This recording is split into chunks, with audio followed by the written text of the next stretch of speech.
Fala galera, eu tô aqui com o Francisco Isidro para poder fazer mais uma entrevista, mais um bate-papo aqui na FATEC Game Week.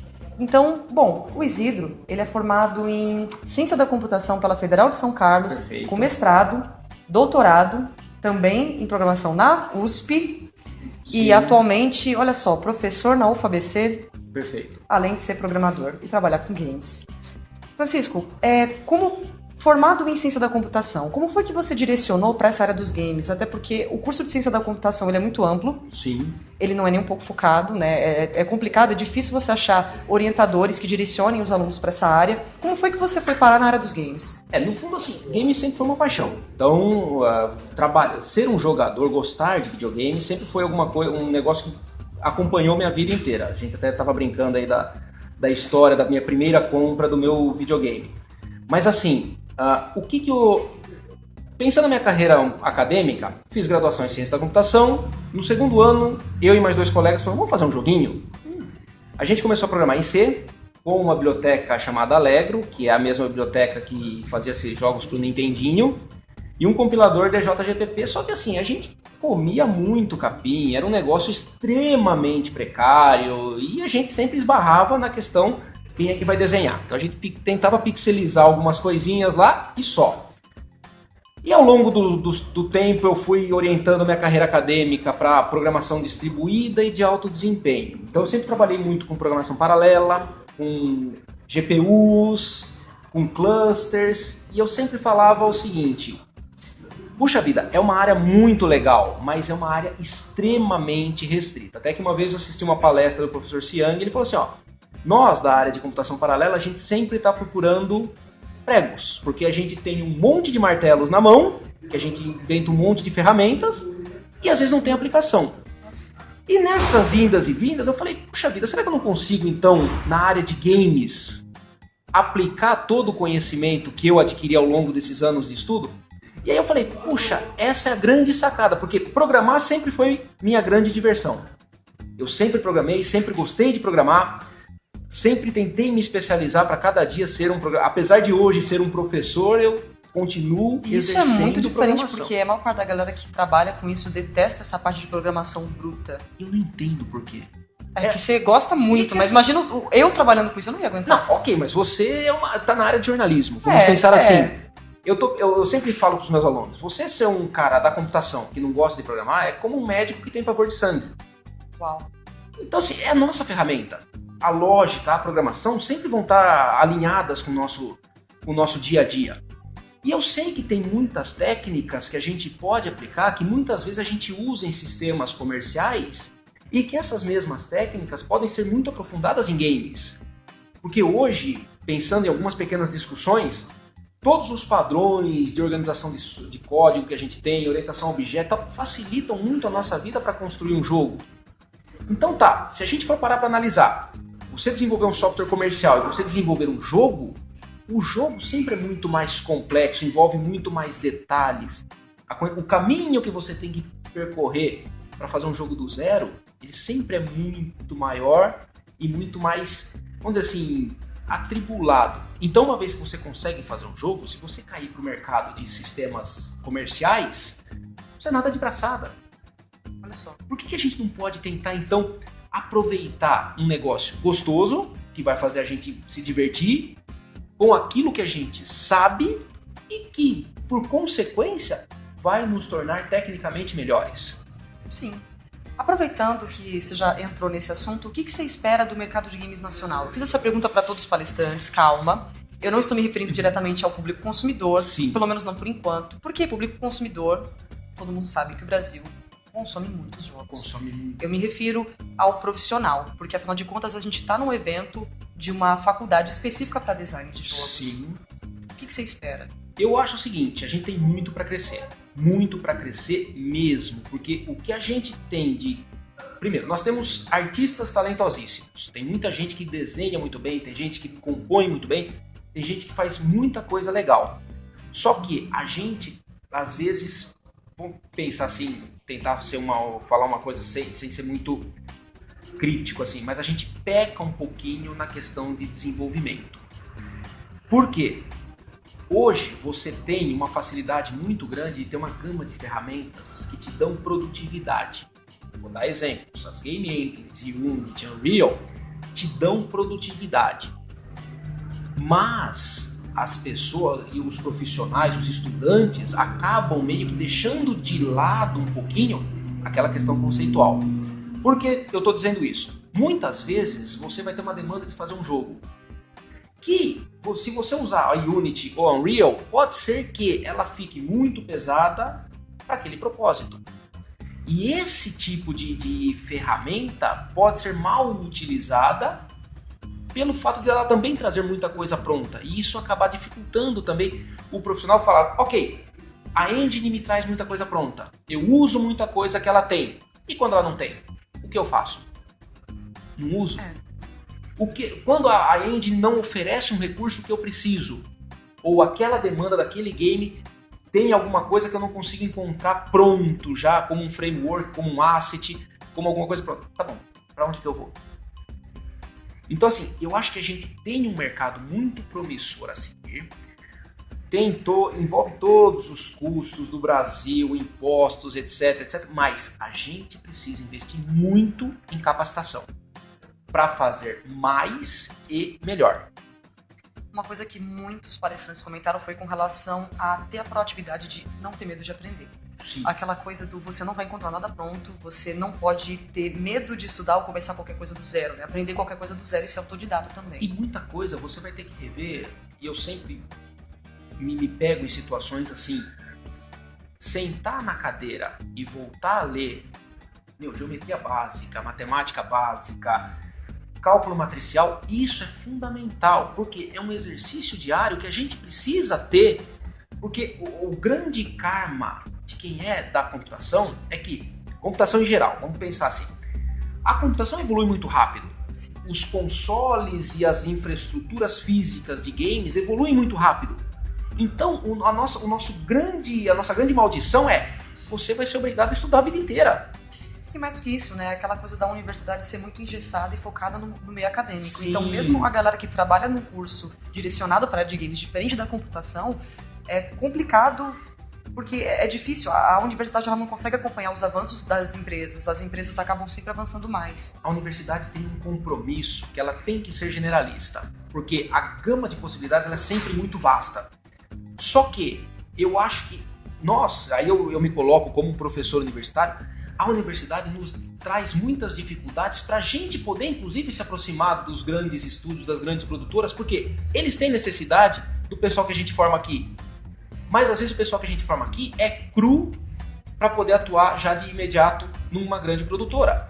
Tá bom, se a gente conseguir ter essa distância diminuída, não que a gente vá só se moldar ao mercado, mas a gente pode entender o que está acontecendo lá fora para falar, vamos dar um enfoque mais forte em A, B, C, D ou E pontos aqui, para fazer um cara com um potencial de empregabilidade maior? No mínimo isso? No mínimo isso. É difícil. Normalmente a universidade não foca muito em trabalhar no aluno para ele cair direto no mercado de trabalho. Ela peca muito nesse aspecto. E agora, outra pergunta que me fizeram, e eu achei essa pergunta realmente interessante. Você mesmo como programador, o que você acha do financiamento público para empresas nacionais produzirem jogos? Eu acho válido, mas tem que ser um negócio muito bem pensado. Por quê? Quando você fala em financiamento público de software, uma coisa que sempre é muito obscura é a questão de quem é o dono depois do produto pronto. A questão dos direitos autorais acaba deixando muitas pessoas que têm um produto potencial, têm uma ideia bacana e às vezes não participa desse tipo de iniciativa, porque, uma vez que o governo vem e financia meu jogo, uma vez que esse jogo está pronto, ele é meu, ele é do governo, de quem ele é? Eu posso comercializar, eu tenho que... Essas questões, depois de quem é o pai da criança, sempre acabam meio que inibindo muitas coisas. Eu acho o seguinte, poderia ter um modelo um pouco melhor formulado, se houvesse esse tipo de possibilidade, na seguinte maneira, eu, governo, posso financiar a sua produção, uma vez a produção é sua, exclusivamente sua, e você tem um prazo de carência para poder eventualmente ou retornar parte desse financiamento com parte do lucro do produto que você tiver, ou retornar na totalidade para eu poder continuar fomentando outros projetos. Então, se a gente conseguisse fazer um modelo que o governo dá o empurrão inicial, as empresas produzem e parte desse retorno volta para esse grande montante que pode financiar outras áreas, eu acho que a gente teria um ciclo mais virtuoso no desenvolvimento de games. Interessante. Outra coisa também, isso foi comentado em uma das palestras, especificamente na palestra do primeiro dia, aquela coisa do games. A gente deixa eles como responsabilidade do Ministério da Cultura, afinal de contas é cultura, a gente tem que admitir que é, ou a gente deixa sobre a responsabilidade do Ministério da Tecnologia. Eu acho que não tem como falar não pode ter um dono. Eu acho que a gente tem que ter linhas. Uma coisa que a gente tem que aprender, e isso é uma coisa que eu aprendi muito na UFBC, que ela é uma universidade interdisciplinar.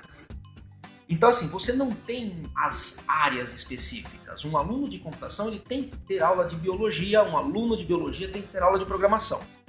Isso acaba criando um certo desconforto, porque a nossa intenção sempre é se especializar, se especializar, se especializar. Se a gente tivesse vamos dizer, uma conversa maior entre esses ministérios, a gente poderia ter núcleos específicos interministeriais e games seria extremamente bem conceituado tanto em cultura quanto em tecnologia. Por quê?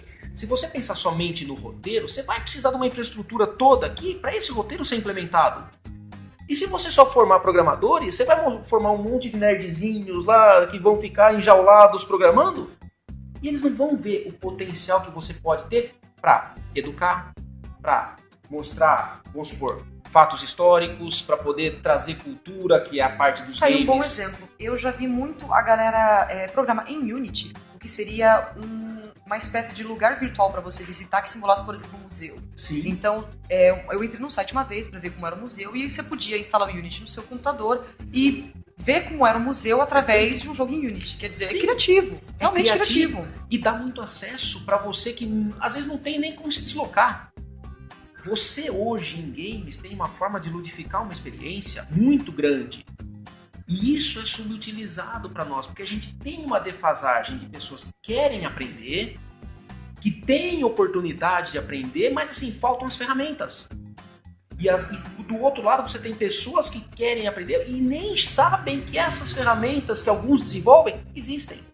Poxa, vamos tentar criar então núcleos um pouco mais interdisciplinares, porque game é essencialmente interdisciplinar. Não dá pra você falar, ó, game é só nessa caixinha técnica ou game é só nessa caixinha conceito, cultural. Você tem que ter a união das duas fases. E a gente tá engatinhando muito. Falta muita sensibilidade dos nossos governantes nesse aspecto. Falta sim. A título de curiosidade, eu tenho uma irmã que faz medicina e ela tá em parceria com a galera da ciência da computação para desenvolver um jogo sobre virologia. Perfeito. Essa é a ideia. Essa é a ideia. Eu só vou contar um caso curioso.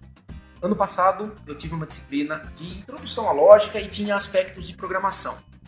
Eu tive que dar essa disciplina para alunos que eram de políticas públicas, relações internacionais, economia, filosofia. Tinha mais um curso que são áreas totalmente alheias à computação. Falei, como é que eu vou falar de regras, algoritmos, decisão, interação para essas pessoas que, para eles, a computação é uma coisa, do demônio.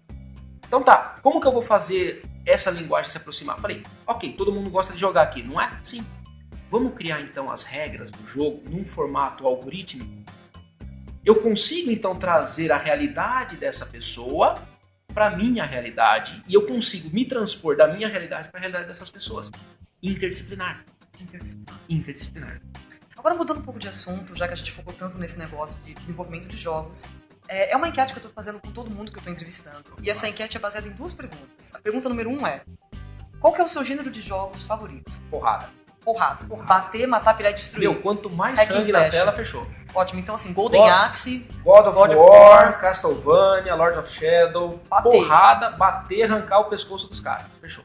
E simulador. E se porrada é o seu favorito? Qual que é o seu jogo favorito de todos os tempos? Putz, Escolhe um. Aquele que você, não importa quantas vezes você tenha jogado. Street Fighter. Beleza. Não dá. Street Fighter. É bater, é porrada. É porrada. Hoje eu tô com a camisa do Ezio aqui, mas, desculpa, Ezio, cara. É porrada. O Ryu é foda. Muito bem. E só para poder fechar, encerrar a nossa entrevista hoje, você tem algum recado que você gostaria de dar para quem tem o interesse de entrar na área de games, fazendo uma faculdade específica como o design de jogos ou fazendo outro curso como ciência da computação? Eu acho o seguinte, hoje a gente está com uma abertura de cursos extremamente rica. Então você tem possibilidade de ir para design de jogos, você tem possibilidade de ir para ciência da computação. Independente da área do curso que você queira seguir, tenta aprender todo o processo completo. Faltam profissionais que tenham uma visão sistêmica de todo o processo. Se é um cara de computação, você vai se especializa em programar, mas saiba que você vai ter que conversar com o designer, e o designer vai ter o roteirista, o level designer, o game designer, com o produtor de áudio, com uma série de profissionais que estão teoricamente longe da sua área de atuação original.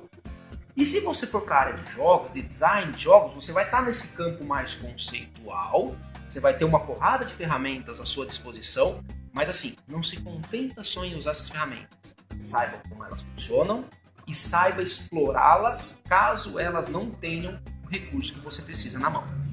Muito bem. Bom, galera, vou encerrar aqui a entrevista de hoje.